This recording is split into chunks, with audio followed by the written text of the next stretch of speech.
Oke, bagi teman-teman yang baru bergabung silahkan tekan tombol subscribe-nya dan jangan lupa notifikasinya atau loncengnya. Oke ya, langsung kita mulai.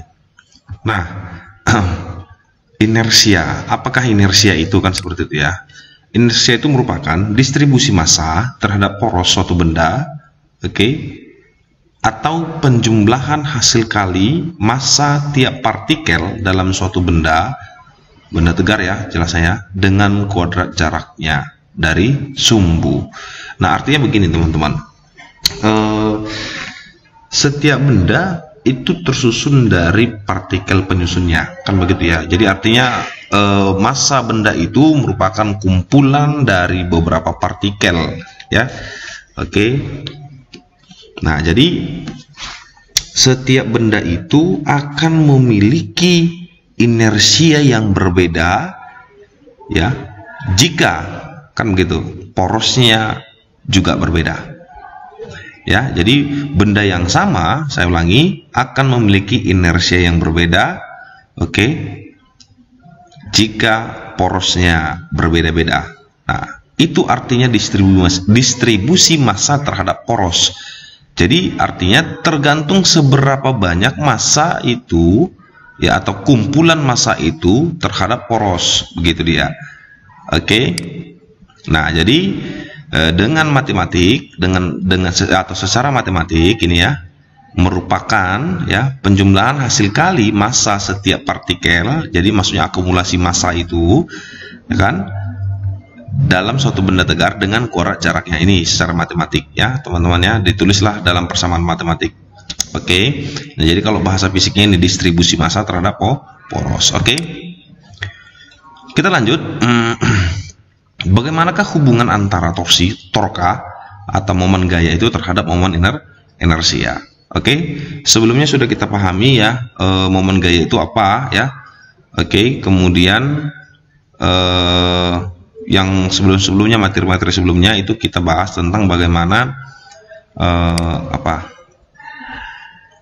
bagaimana besarnya momen gaya itu terhadap gitu ya, atau gaya itu bekerja ya pada lengan torsi terhadap porosnya. Oke, nah kali ini kita lihat hubungan antara torsi dan momen inersia. Nah, saya buat analoginya begini.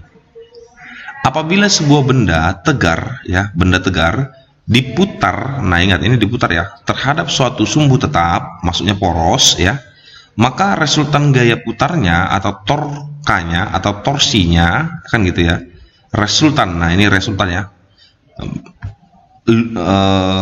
Maka resultan gaya putar atau luar terhadap sumbu sama dengan hasil kali momen inersia terhadap sumbu dengan percepatan sudut. Jadi ini mirip dengan ya, kalau kita analogikan ini mirip dengan yang namanya apa namanya itu ya, hukum Newton ya, hukum Newton yang kedua, sigma F sama dengan M kali A ya. Bagaimana misalkan benda itu berubah kecepatannya karena ada gaya luar yang diberikan, yaitu hampir mirip dengan ini. Jadi itu bisa dianalogikan.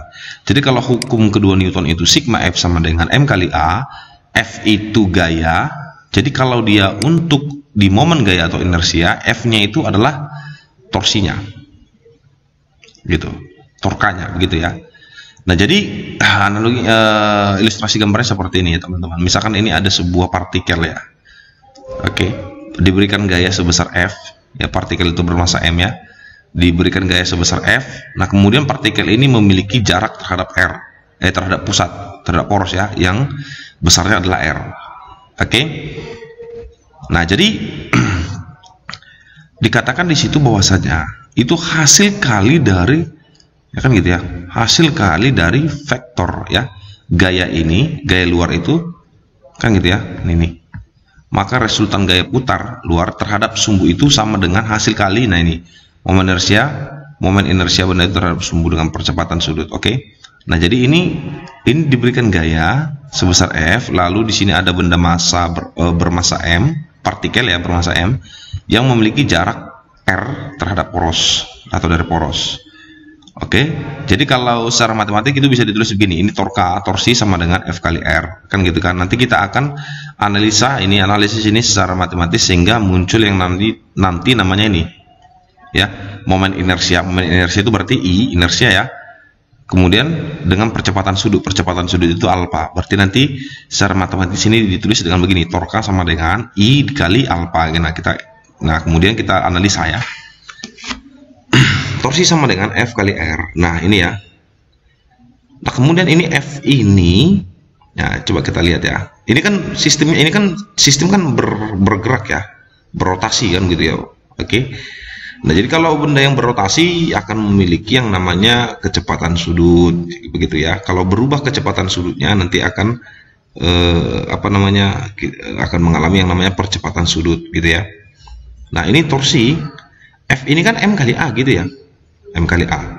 Oke. Nah, torsi sama dengan ini F ini bisa diuraikan menjadi M kali A. Nah, lalu di sini A ini percepatan linear. Kemudian, nah ini kan geraknya gerak melingkar ya, atau gerak rotasi gitu ya. Nah, sementara di sini A ini adalah A translasi. Nah, maka kita ubah ya, alfa A itu sama dengan alfa dikali R. Alfa ini adalah yang dikatakan dengan percepatan sudut. Oke, ini percepatan sudut ya. Nah, alfa dikali R. Nah, ini R kali R berarti menjadi apa? R kuadrat gitu loh. Nah, ini R kuadrat ini ya. Nah, kemudian, nah MR kuadrat ini kan namanya apa? Inersia. Makanya torsi itu sama dengan inersia dikali alfa. Nah, secara matematik ini hasil kali momen inersia terhadap sumbu dengan percepatan sudut, begitu ya. Jadi ini adalah hubungan antara torsi dengan momen inersia. Oke. Nah, ini juga bisa diganti menjadi sigma torsi sama dengan inersia dikali alfa. Nah, ini digunakan saat benda-benda itu ya melakukan gerak rotasi, begitu ya. Oke. Kemudian berikutnya ini adalah inersia dari beberapa jenis benda ya. Oke. Nah, ini nanti ada di video khusus untuk saya lampirkan ya, atau nanti ada video khusus di video selanjutnya. Saya akan buat membuktikan bagaimanakah kenapa inersia batang silinder ini yang porosnya di tengah ini inersianya sebesar 1/12 ml. Nah, L ini 1/12 ml kuadrat ya. Nah, L kuadrat ini atau L ini ya sama itu sebenarnya dengan R ya. Jadi karena ini sering dikatakan batang ini panjangnya L, maka dibuat ini L gitu ya. Oke, teman-teman. Nah, kalau ini tidak saya bahas di sini, ini saya hanya perkenalkan saja kepada teman-teman ya. Nanti ada video khusus untuk membahas ini. Oke, teman-teman. Nah, ini juga oke. Nanti teman-teman bisa lihat sendiri. Kemudian nanti akan kita pelajari lagi ini. Oke. Nah, kita lanjut ke momentum sudut. Oke ya. Bagaimanakah momentum sudut itu? Kan gitu ya. Jadi momentum sudut itu merupakan hasil kali vektor momentum linear partikel. Momentum linear ya. Ini sudah dipelajari di materi sebelumnya ya. Oke, tentang impuls dan momentum ya. Terhadap vektor posisi partikel ke sumbu putarnya. Nah, jadi contoh misalnya gini. Ini benda ya, benda atau partikel bermassa m, kemudian memiliki sumbu, katakan memiliki sumbu putar atau poros, katakan di titik ini yang berjarak r, kan begitu ya. Nah, ini secara vektor kan begitu ya. Nah, kemudian kan kita sudah pahami bahwasanya ini hubungan antara, kita lihat ini momentum sudut, ini momentum linear. Jadi momentum linear itu kan M dikali V. V ini kecepatan linear kan begitu ya.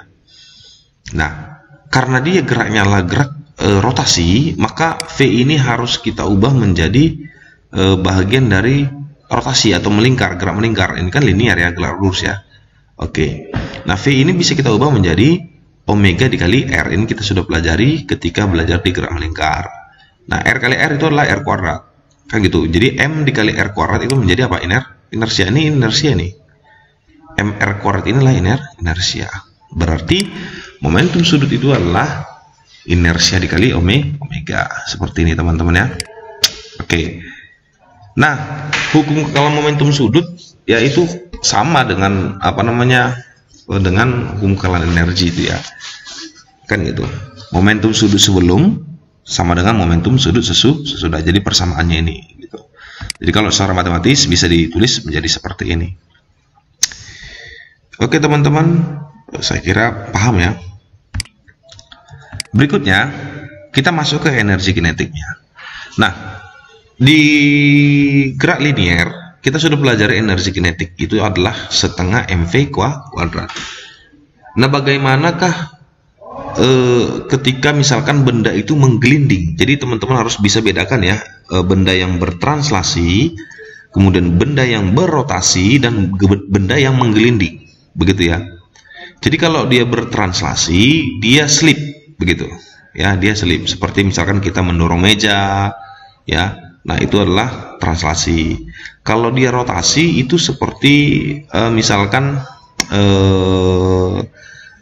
kalau pernah lihat itu baling-baling yang misalkan kipas angin ya, kipas angin. Nah, itu kan muter-muternya itu rotasi. Gitu ya. Kalau dia menggelinding, dia bergerak translasi sambil melakukan gerak rotasi, itu dia nih. Oke ya. Jadi kalau gerak menggelinding itu dia bertranslasi tapi sambil berotasi ya. Ya. Dia bergerak ke depan sambil muter-muter gitu. Nah, jadi gini. Kalau dia bertranslasi seperti ini, kalau dia berotasi hanya muter-muter di tempat ya. Kalau dia menggelinding muter-muter sambil pindah. Begitu ke depan atau ke belakang boleh ya. Gitu. Oke teman-teman, nah misalkan seperti ini analisa vektornya ya. Nanti ada khusus kita untuk membahas ini. Oke, di sini saya hanya memperkenalkan materinya aja dulu. Nah, jadi energi kinetik menggelinding itu sama dengan ini, setengah mv kuadrat ditambah setengah inersia omega kuadrat. Di mana setengah mv kuadratnya ini adalah milik translasi dan setengah inersia omega kuadrat ini adalah untuk rotasi, gitu. Oke teman-teman, baik, kalau begitu teman-teman, materinya atau video pembelajaran kita kali ini saya sudah sampai di sini ya. Masih ada sebenarnya beberapa materi lagi yang mau kita bahas, cuma nanti agak terlalu lama jadinya ya. Oke, masih ada lagi benda tegar, masih ada lagi titik berat, itu nanti khusus lah di video selanjutnya. Baik teman-teman, video ini saya sudah sampai di sini. Semoga teman-teman bisa paham ya, dan mudah-mudahan video ini bermanfaat. Oke, bagi teman-teman yang baru bergabung ya, atau yang baru melihat channel ini ya, bolehlah teman-teman